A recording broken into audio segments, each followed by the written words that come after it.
आज से करीब 2 साल पहले मैंने ये वीडियो बनाया था जिसमें मैंने तिरुपति के मंदिरों में क्रिश्चियन लोगों को जॉब देने के मुद्दे को उठाया था। मुद्दा बहुत ज़्यादा गंभीर था क्योंकि हिंदू मंदिरों में क्रिश्चियंस को काम पे क्यों लगाया गया है, जो हमारे मंदिरों में जूता चप्पल पहनकर घूमते हैं। वो वीडियो 4 लाख से भी ज़्यादा लोगों ने देखा था और उस समय अगर कदम उठाए गए होते तो शायद आज ये दिन हमें ना देखना पड़ता। तिरुपति का बालाजी मंदिर, जहाँ हर दिन लाखों लोगों को खाना खिलाया जाता है, जहाँ लाखों की संख्या में हर रोज लोग बालाजी के दर्शन करने आते हैं और भगवान को भोग लगाए जाने वाला प्रसाद लेकर अपने सभी परिवारजनों में बांटते हैं, आज उसी प्रसाद में गाय के चर्बी के अंश मिले हैं, सुअर के चर्बी के अंश मिले हैं और मछली के चर्बी के अंश मिले हैं। इस वीडियो के लिए रिसर्च करते समय मेरी आंखें नम हो गई थी क्योंकि हमारी आस्था को हर तरफ से बर्बाद करने का यह षड्यंत्र लग रहा था। जिस तिरुपति बालाजी में पिछले साल मैं बेहद खुशी से गया था, प्रसाद लेकर अपने घर वालों को भी बांटा था, आज वो सारी खुशियां धरी की धरी रह गई। तिरुपति बालाजी के लड्डू में सुअर के, गाय के और मछली की चर्बी का मामला जितना सीधा साधा दिख रहा है वो उतना सीधा नहीं है, क्योंकि जो फैक्ट्स मैं आपके सामने लाने वाला हूँ वो आपके पैर के नीचे से जमीन खिसकाने वाला है। और वीडियो के खत्म होने के बाद आप समझ जाओगे कि हम हिंदुओं के लिए गवर्नमेंट के कंट्रोल से मंदिरों को फ्री करवाना हमारे पास सिर्फ एकमात्र उपाय है। तो इस पूरे मामले के डिटेल्स को समझने के लिए सबसे पहले ये समझिए कि तिरुपति बालाजी में जो लड्डू का प्रसाद बनता है वो प्रोसेस क्या है उसका, क्योंकि पूरा मामला इसी के ऊपर टिका हुआ है। ये जो लड्डू का प्रसाद है, इसको बनाने के लिए कुछ इंग्रेडिएंट्स लगते हैं, जैसे कि घी, बेसन, चीनी, इलायची और ड्राई फ्रूट्स। अब ये जो घी है, इसी के अंदर गाय, सुअर और मछली के चर्बी मौजूद थे, जो कि लैब रिपोर्ट में कंफर्म हुआ है। लड्डू बनाने के लिए घी को गर्म किया जाता है और उसमें बेसन की बूंदी छानी जाती है और फिर उसी बूंदी को चीनी, ड्राई फ्रूट और इलायची में मिलाकर लड्डू तैयार किया जाता है। अब इस घी के लिए पहले KMF यानी कि कर्नाटक मिल्क फेडरेशन, जो कि नंदिनी ब्रांड को कंट्रोल करती है, उससे घी लिया जाता था। नंदिनी के milk products one of the best होते हैं क्योंकि यहाँ क्वालिटी पे बहुत ज़्यादा ध्यान दिया जाता है। लेकिन होता यह है कि नंदिनी मिल्क की प्राइस पिछले साल कुछ रुपए बढ़ा दी जाती है, जिसके कारण घी और महंगा हो जाता है। अब तिरुपति बालाजी जो मंदिर है उसको कंट्रोल करती है TTD यानी कि तिरुमला तिरुपति दर्शनम। तिरुपति शहर का नाम हो गया और तिरुमला उस जगह का जहाँ पे बालाजी का मंदिर है।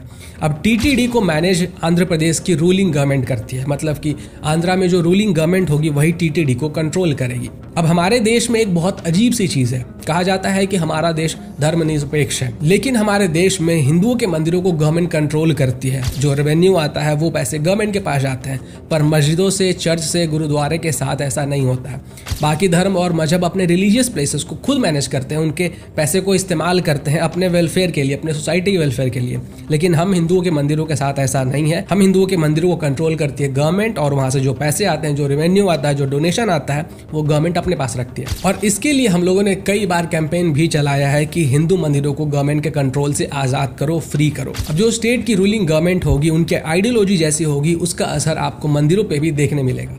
YSRCP जो कि आंध्रा के सिलेक्शन में हार गई थी और पहले आंध्र प्रदेश को रूल करती थी, जिस तरह से ये लोग क्रिश्चियन कन्वर्जन से प्यार करते हैं वो किसी से छुपा हुआ नहीं है। आंध्र प्रदेश की जो CM है वो तो खुद एक क्रिश्चियन फैमिली में पैदा हुए हैं और इनकी गवर्नमेंट के दौरान आंध्रा के मंदिरों में क्रिश्चियंस को काम पे लगाया गया था।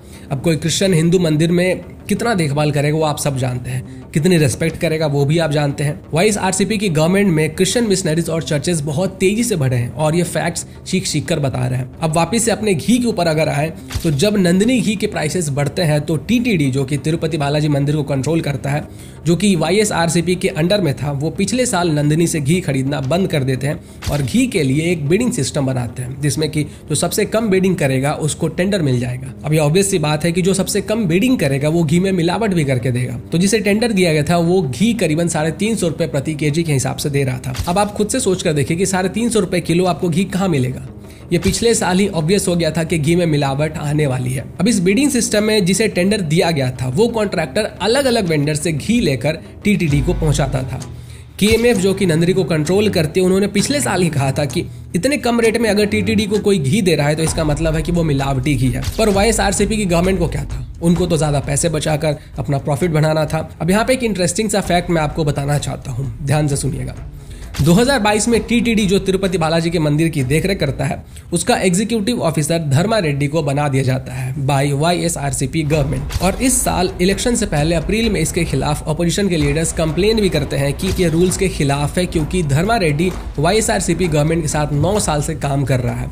इसको पहले भी ज्वाइंट एग्जीक्यूटिव ऑफिसर बनाया गया था 2005 में और 2019 में। अब ये जो ज्वाइंट एग्जीक्यूटिव ऑफिसर होता है वो एग्जीक्यूटिव ऑफिसर से एक पद नीचे होता है और धर्मा रेड्डी को ये जगन मोहन रेड्डी और उनके फादर राजशेखर रेड्डी के रिकमेंडेशन के ऊपर बनाया गया था। इसके साथ साथ यही बताया गया कि धर्मा रेड्डी के अमीर लोगों के साथ उसके जो कनेक्शंस थे उसका इस्तेमाल करके उसने वाईएसआरसीपी के लीडर्स की इलेक्शन में हेल्प की थी, जबकि रूल ये है कि 3 साल के बाद इनका ट्रांसफर हो जाना चाहिए था, लेकिन धर्मा रेड्डी को फिर भी पोस्ट में बनाए रखा गया। तो यहाँ पे ये फैक्ट एक चीज की तरफ इशारा कर रहा है कि धर्मा रेड्डी ने वाईएसआरसीपी की हेल्प की और बदले में वाईएसआरसीपी की गवर्नमेंट ने धर्मा रेड्डी की हेल्प की। अब क्योंकि 2022 से टीटीडी के एग्जीक्यूटिव ऑफिसर धर्मा रेड्डी थे, तो पिछले साल जब 2023 में नंदिनी से घी लेना बंद करके टेंडर के थ्रू 350 रुपए पर केजी में घी लिया जा रहा था जो कि मिलावटी थे, तो इसके ऊपर कंट्रोल किसका होगा?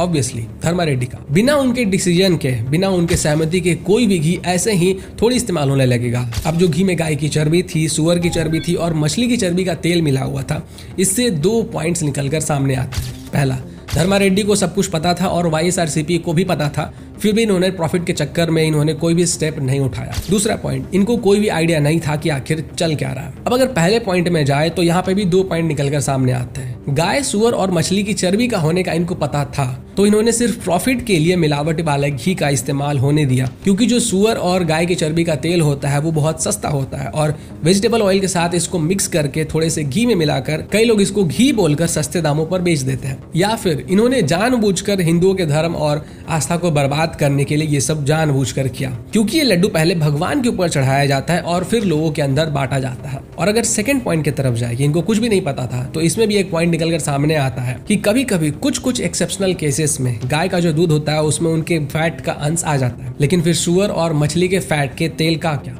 ये कहां से आ गया? अब जैसे ही इलेक्शन होते हैं और वाईएसआरसीपी हार जाती है और टीडीपी और जनसेना मिलकर गवर्नमेंट फॉर्म करती है, तो सबसे पहला काम ये लोग तिरुपति बालाजी के मंदिर में हो रहे धांधली के ऊपर करते हैं। यहाँ पे एक शॉकिंग इंसिडेंट होता है कि वाईएसआरसीपी के इलेक्शन हारते ही धर्मा रेड्डी छुट्टी पे चले जाते हैं। अब क्योंकि पावर टीडीपी और जनसेना के पास था, जो कि बीजेपी के एनडीए अलायंस में है, तो इन्होंने जय श्यामल राव को टीटीडी का न्यू एग्जीक्यूटिव ऑफिसर बना दिया और इन्होंने कमान संभालते ही बताया कि धर्मा रेड्डी ने टीटीडी में बहुत सारे घपले किए हैं, खूब करप्शन किया है और इन सब की जांच होगी और इसके ऊपर एक कमेटी बनाकर इनके ऊपर कार्रवाई शुरू की जाती है। और इसी बीच में श्यामल राव जो घी खरीदे जा रहे थे, उस कॉन्ट्रैक्टर से जिसको कि वाईएसआरसीपी की गवर्नमेंट के दौरान टेंडर दिया गया था, उस कॉन्ट्रैक्टर के कुछ डीलर्स के घी को बैन कर दिया जाता है और उनको ब्लैकलिस्ट कर दिया जाता है, क्योंकि ये लोग मिलावट वाले घी दे रहे थे। क्योंकि बहुत ज्यादा अमाउंट में कंप्लेन आ रहा था कि जो लड्डू अब दिया जा रहा है उसका टेस्ट उस तरीके का नहीं है जो पहले हुआ करता था। और इसके साथ साथ श्यामल राव नए डीलर्स की खोज करते हैं जो कि अच्छी क्वालिटी के घी दे सके, और इसके बारे में बताया जाता है कि कुछ नए डीलर्स को लाया गया है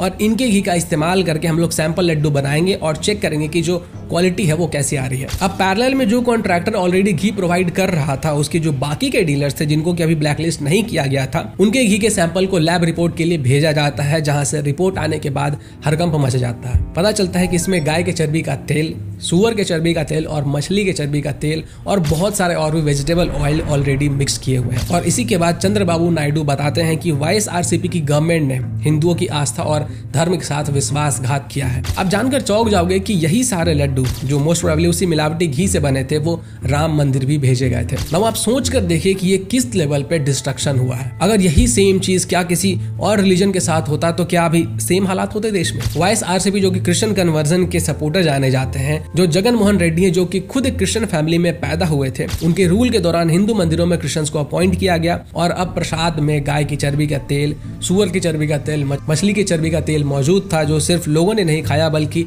और लोगों को भी प्रसाद में दिया गया। साथ में भगवान पे भी चढ़ाया गया, राम मंदिर तक भी इस लड्डू को पहुंचाया गया। और अभी भी आपको बहुत सारे लोग ऐसे दिख जाएंगे जो कि वाईएसआरसीपी गवर्नमेंट को डिफेंड कर रहे हैं, क्योंकि इनके अंदर थोड़ी सी भी शर्म नहीं बची है।